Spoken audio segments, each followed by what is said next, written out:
ये आपको कैसे मालूम पड़ेगा?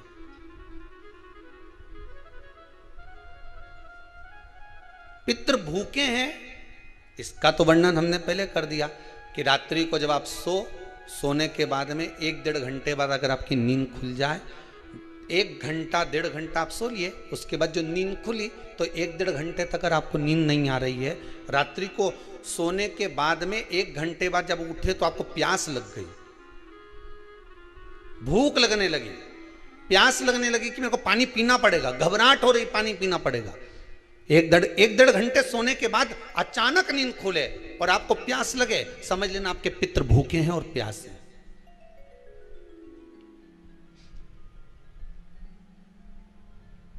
वो भूखे और प्यासे हैं, उनको जल की जरूरत है।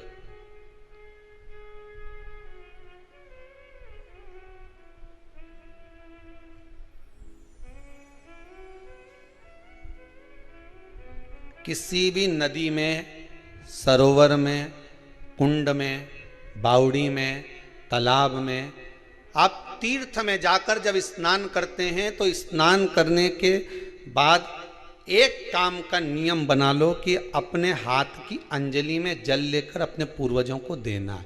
प्यासे रहते हैं, भाग मांगते हैं।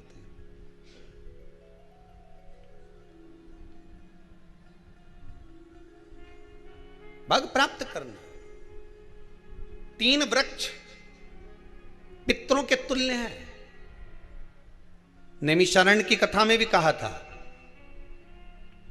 3 वृक्ष पितरों के तुल्य हैं। पहला पीपल, दूसरा बट वृक्ष, तीसरा बेलपत्र का वृक्ष। ये पितरों के तुल्य हैं।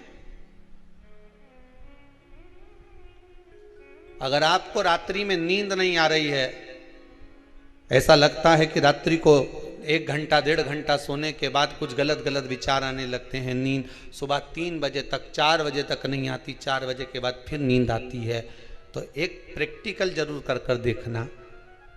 एक प्रैक्टिकल करने में क्या जाता है, प्रयास करने में क्या कुछ जाता है क्या? प्रैक्टिकल कर कर देखना कि कहीं सियोर वाला महाराज झूठ तो नहीं बोल रहा, तो प्रैक्टिकल करने में कुछ नहीं जाए। 1 लोटा पानी लो, उसमें थोड़ा सा कच्चा दूध डाल लीजिए, श्राद्ध पक्ष चल रहा है, बेलपत्री का पेड़ या पीपल का पेड़ या बट का पेड़, इन पेड़ के नीचे ले जाकर उस दूध को दोपहर में सुबह 10 बजे से लेकर 12 बजे के बीच में ले जाकर चढ़ा दीजिए। रात्रि को फिर ना आपको प्यास लगेगी ना भूख लगेगी, नींद एक बार लगी तो सुबह ही खुलेगी। प्रैक्टिकल करने में क्या जाता है? पानी डालने में तुम्हारा कुछ जाएगा? अरे बोलो तो सरी, हमें 10 रुपया का दूध जरूर उसमें, और तुम इतनी चतुर हो, इतना सारा दूध थोड़ी डालोगी, तुम 2 चम्मच डालोगे। कहाँ तुम इतना डालने वाली हो है?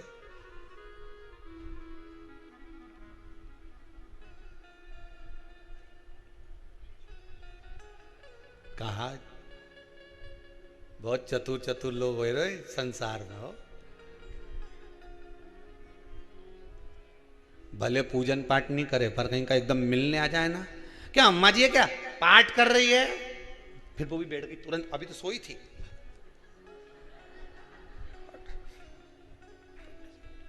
तुरंत।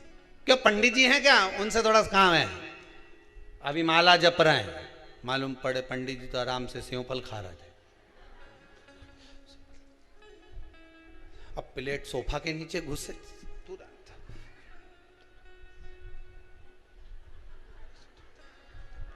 आंख देखे।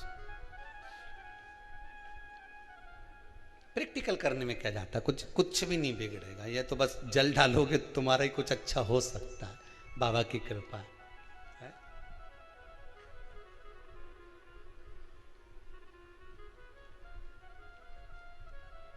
3 वृक्ष पितरों के तुल्य हैं। पहला जम के बोलिए पीपल, दूसरा बट वृक्ष, तीसरा बेलपत्री का वृक्ष। तीनों पीपल के वृक्ष में 52,000 ब्राह्मण एक साथ निवास करते हैं, इसलिए पितृतुल्य है। बट वृक्ष ब्रह्मा जी के मस्तक से बना, इसलिए पितृतुल्य है।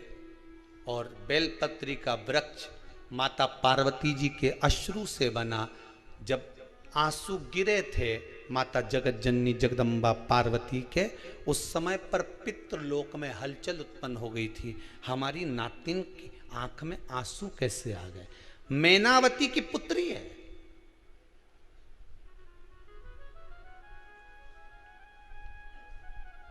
पितरों की नातिन, इसकी अश्रु कैसे गिर गए?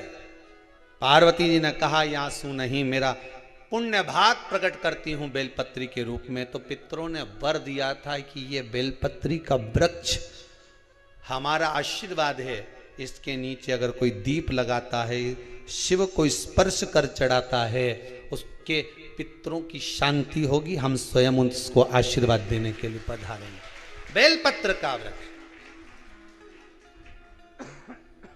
पितृतुल्य।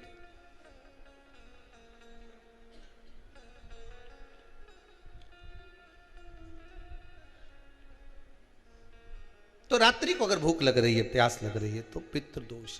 दूसरा पितृदोष का लक्षण बताया, घर में कोई शुभ कार्य ना हो, वंश की वृद्धि ना हो। 1 रुपये कमाओ, 1.25 रुपये खर्च हो रहे हैं, पैसा 10 जगह से कमाई आ रही है पर घर में टिक नहीं पा रही है, आया गया, पितृदोष। जरा सी कटोरी पड़ी है, उसके पीछे विवाद चालू हो जाए, पानी ढुल गया, उसके पीछे विवाद हो जाए, या छोटी छोटी बात में घर में क्लेश मचा हुआ है, पितृदोष है। समझ लो हमारे पूर्वज हमसे खुश नहीं, प्रसन्न नहीं। कोई कहता है गुरुजी श्राद्ध बड़े बेटे को करना चाहिए कि छोटे को करना चाहिए?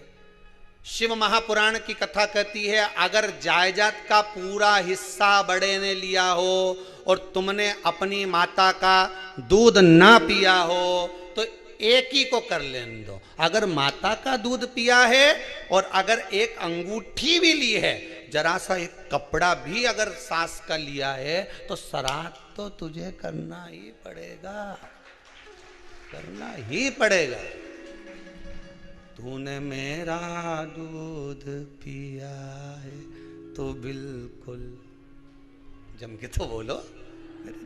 अगर तुमने उनका कुछ खाया है तो अब एक काम और हो सकता है, गुरुजी वो श्राद्ध अगर हम नहीं करें और बड़े भैया करें और हम उन्हीं के यहाँ चले जाएं तो चले जा, मना कौन कर रहा है? पूड़ी का तेल तू ले जा, खीर का दूध 2 थैली तू खरीद के ले जा। जितना वहां वो सेवा करे उतनी सेवा तुम करो। गलत है क्या? जायदाद का भी तो हिस्सा किया था। सुई की नोक के बराबर नहीं धुआं ने, ईंट इधर खसकी है तो हमारी इधर खसका दीजिए। हमारी बसियत में इतना लिखा है तो फिर बसियत में ये भी लिख के जाना चाहिए था। मैं तो क्यों सबके, तुम डरो मत ही रहे एक भी। जब छोरा छोरी के जब सब सामान, प्रॉपर्टी दो ना, जमीन दो ना, जायदाद दो ना, सारा सामान छोरा छोरी के दो, तो उनके लिख के भी जाओ कि हमारी श्राद्ध कर दे अच्छे से, नहीं तो भूतड़ी बन के सताऊंगी।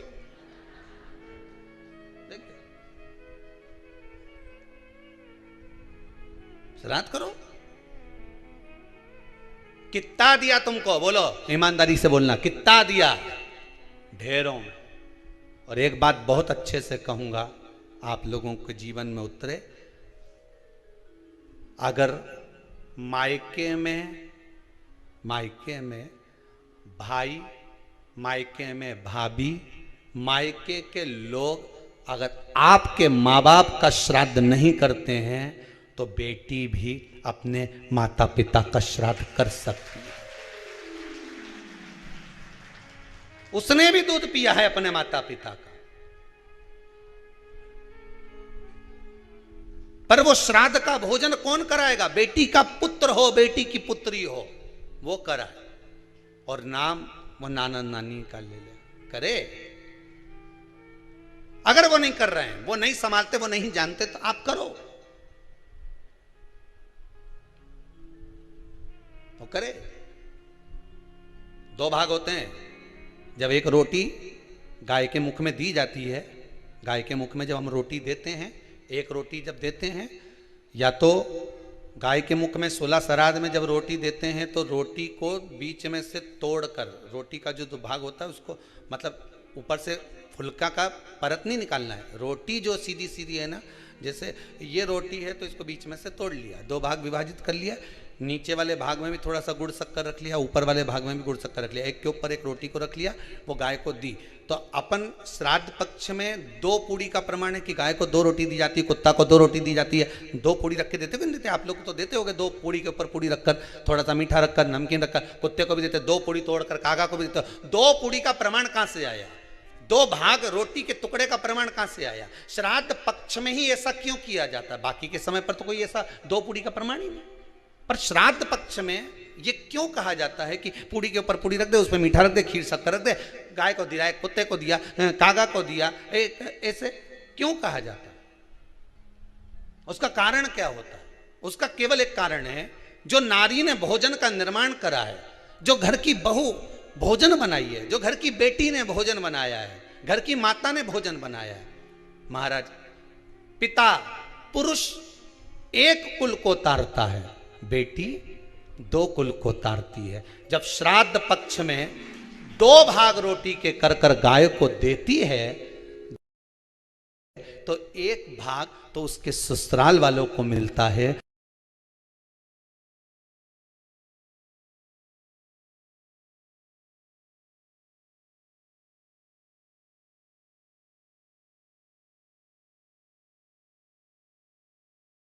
मायके को भी मिले, ससुराल को भी। जब गया जी का पिंड होता है तो नाना नानी सबका स्मरण कराया जाता है। 2 भाग,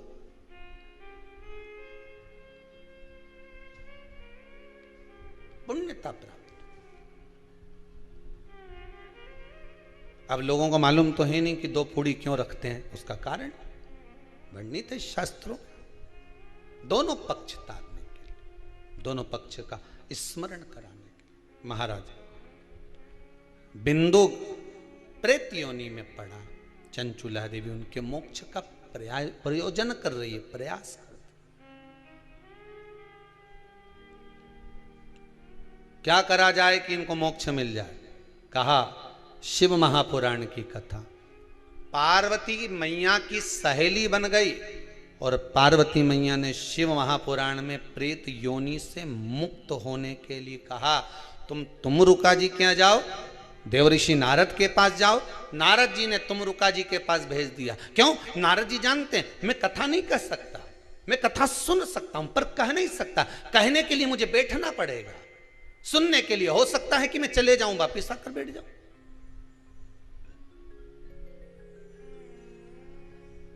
तुमरुका जी से कहा कथा कह दोगे? हाँ, कहने में क्या दिक्कत है, मेरे पति को प्रेत योनि से मुक्त करना है। तुमरुका जी बोलते हैं केवल तुम्हारा पति प्रेत योनि से मुक्त नहीं होगा। तुमरुका जी ने शिव महापुराण में कहा, सुनो चंचुला देवी, केवल एक व्यक्ति शिव पुराण से नहीं तरता, इस बिंदुक जैसे ना जाने कितने प्रेत इस वायुमंडल में घूम रहे होंगे, ना जाने कितने पितर, ना जाने कितने आहूत, ना जाने कितने वासुक इस वायुमंडल में घूम रहे होंगे। तुम्हारा पति तुमको दिखा नहीं, तुम्हारा बिंदुक तुम्हें कभी नजर आया नहीं, फिर कारण क्या था? बस मन में शांति नहीं है। घर में सारा सुख है पर हृदय में शांति नहीं, समझ लो पितृदोष है। क्या करा जाए? फिर क्या करोगे? महाराज, हृदय शांति, हृदय शांति। केवल एक अकेला बिंदुक शिव महापुराण की कथा सुनकर नहीं तरेगा।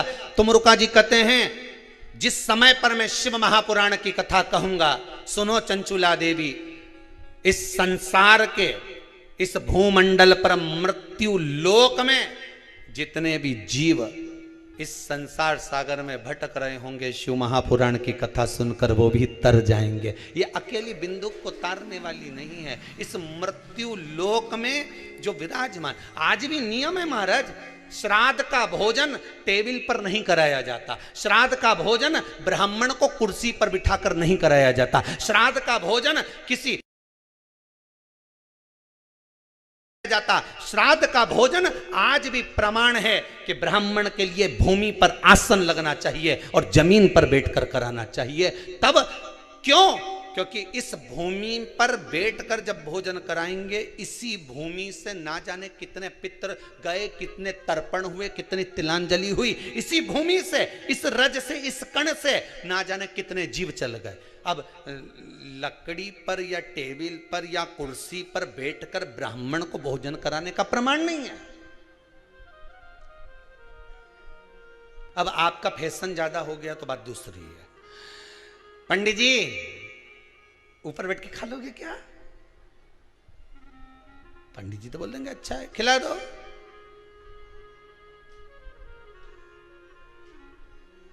ऊपर बैठ के क्यों? वो झुकने में थोड़ी सी कमर लचक जाए, क्योंकि खीर परसेगी तो झुकना पड़ेगा। अब ब्राह्मण अगर भोजन करने आसन पर बैठेगा, तुम अगर थोड़ा झुककर परसोगी, ब्राह्मण के सम्मुख में आप थोड़ा सा भोजन कराते समय झुकोगी। जरा विचार करिए, यशोदा मैया के घर में संतान नहीं थी। यशोदा जी श्रावण के महीने में श्रावणी करने आए हुए ब्राह्मण को मात्र खीर परोसने के लिए गई थी। 52 साल की उम्र थी, संतान का सुख नहीं दिख रहा था, खीर परोसने के लिए गई। उतनी देर में ब्राह्मणों ने देखा इनके घर में संतान नहीं है, पुत्र भव कह दिया। और यशोदा जी के पति श्री नंदराय जी कह रहे हैं कि बाबा मैं 60 का, ये 55 की, बाल हो गए धोले, और तुम कह रहे हो पुत्र होगा। कहां से होगा? ब्राह्मण कहते हैं ब्राह्मण जब भोजन करता है, भोजन करते समय जब वर देता है, वो वर गलत नहीं हो सकता, कहीं से भी आएगा, पर छोरा तो आएगा। और आया, कहीं से भी आया, पर पुत्र आया, क्योंकि आशीर्वाद दिया था। श्राद्ध पक्ष का भोजन टेबल पर नहीं, कुर्सी पर नहीं, श्राद्ध पक्ष का भोजन ब्राह्मण को आसन लगाकर जमीन पर कराना चाहिए, भूमि पर।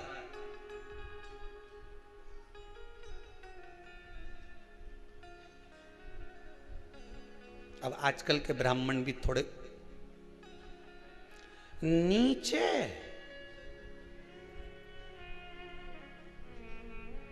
अगर हम टेबल पे ही जीम लें तो जी क्या बोले भी तो क्या बोले, तुम ही बताओ।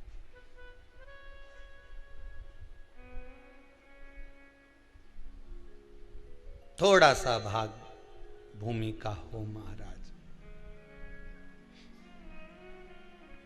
तर्पण तिलांजलि सब भूमि पर।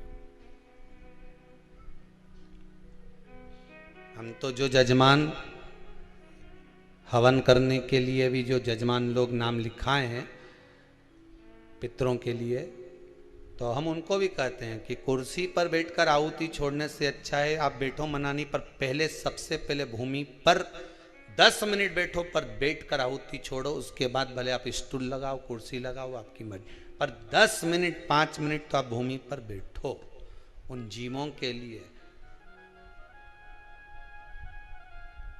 उन जीवों के।